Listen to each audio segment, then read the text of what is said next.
மைண்ட்ல ஒரு ஸ்பேஸ் இருக்கு. சொன்னா கேளு, செருப்படி வாங்காத ஸ்பேஸ். அது என்ன அப்படின்னு கேட்குறீங்களா?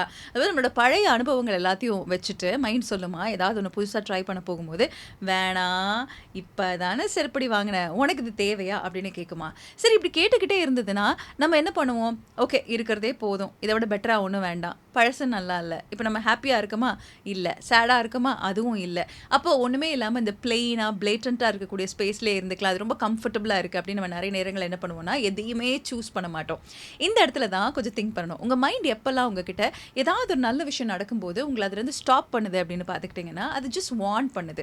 உங்க லைஃப்ல எந்த மாதிரி விஷயங்கள் இதுக்கு முன்னாடி நடந்திருக்கு, எந்த மாரி விஷயங்கள் நடக்கக்கூடாதுன்னு நெனைக்கிறீங்க, எது பேட்டர்ன், எத சரி பண்ணணும் அப்படிங்கிற ஒரு முயற்சி மட்டுமே.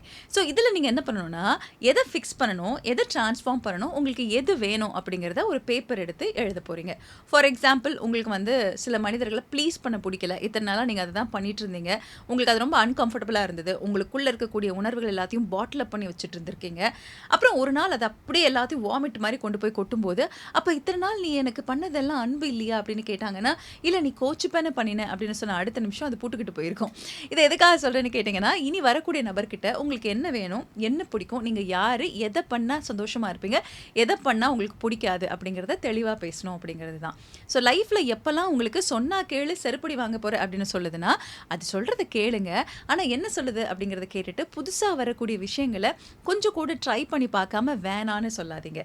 Take time. பட் என்ன பண்ணுங்க, புரிஞ்சுகிட்டு அதற்கான முடிவுகள எடுங்க. வரும்போதே வேணான்னு சொல்ல வேணாம். இருங்க நான் ஒரு டெஸ்ட் பார்த்துக்கிறேன்னு, ஐஸ்கிரீம்ல குட்டி குட்டி ஸ்பூன் வாங்கி எல்லாத்துலயும் டெஸ்ட் பண்றீங்க. உங்க லைஃப்ல வரக்கூடிய நல்ல விஷயங்கள் என்ன அப்படிங்கிறத கொஞ்ச நேரம் பொறுமையா இருந்து ரிசீவ் பண்ண முடியாதா?